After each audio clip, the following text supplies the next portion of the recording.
உங்களுக்கு வெள்ளை நாவல் காட்டி தர போகிறேன். பக்கம் இதான் வெள்ளை நாவல். இதே மாதிரி தெரியுது இல்லை, அதான் அந்த வெள்ளை நாவலுக்கு என்னது இல்லை பூ. நம்ம கருப்பு நாவல் நிறைய பார்த்துப்போம், ஆனால் வெள்ளை நாவல் பார்த்ததே இல்லை. சில டைம் தான் ஏதாவது இடத்துல இருக்கும்.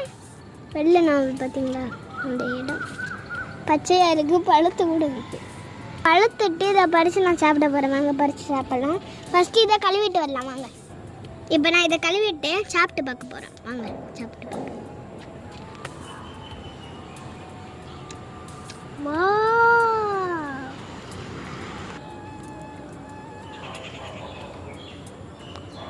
வாவ், நல்லா இருக்கு, சூப்பராக இருக்கு. என்ன டேஸ்ட். என் வீடியோ பிடிச்சிருந்தா லைக் பண்ணுங்க, ஷேர் பண்ணுங்க, மறக்காம என் சேனலை சப்ஸ்கிரைப் பண்ணுங்க, பெல் பட்டனை கிளிக் பண்ணுங்க. பாய்.